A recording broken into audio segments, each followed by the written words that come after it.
Thomas Baldrick here at ASH 2014, joined by Dr. Katja Weisel, who is here to discuss results of the German GMMG-MM5 trial. Thanks for coming.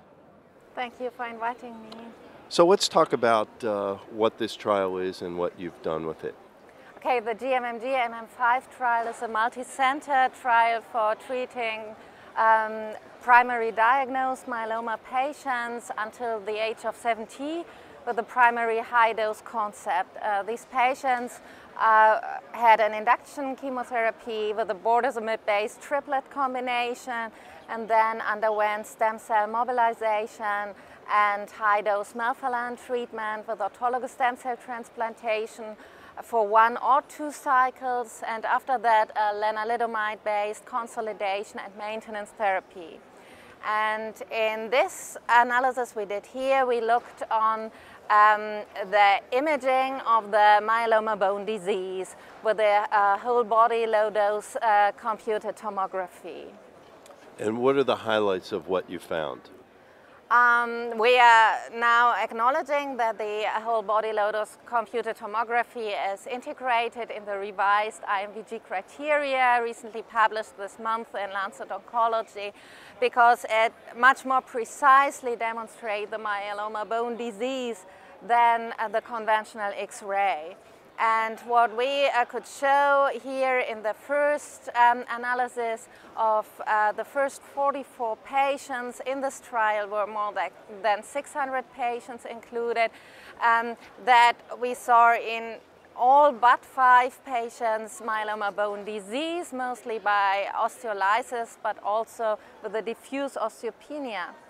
However, the CT scan allows not only showing very precisely the osteolysis, but also it detects the bone plasmacytoma, so the outgrowing myeloma tumor out of the bone, and the bone marrow infiltration. We see the medullary infiltration.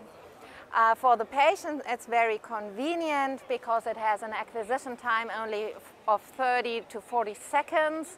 There's no radio contrast agent, and it is very well comparable between the centers. What we saw was that in the follow-up of these patients, the vast majority, nearly all patients, well responded and showed a decrease or complete disappearance of the marrow infiltration and of the bone plasmacytomas. And this could be very precisely detected. What was even more striking for us was that 17% of the patients showed a resclerosis of the existing osteolysis, so that a ring was there with a calcification around the osteolysis, so that we see that it's again a stabilization there of the bone. And this has, for our opinion, an impact on the patient's life quality and controlling of bone disease, and so that we could demonstrate for the first time, to our knowledge, that under a bortezomib-based induction, or an induction including the new agents, these rescleroses can occur. Furthermore, we had even one patient where we saw for the first time a decrease in the osteolysis, so that some even disappeared during follow-up. And we will now extend this analysis further to more than 200 patients as the next future project. Very good. Thanks for sharing your success, and we wish you more in the future. Thank you very much for inviting me. Okay.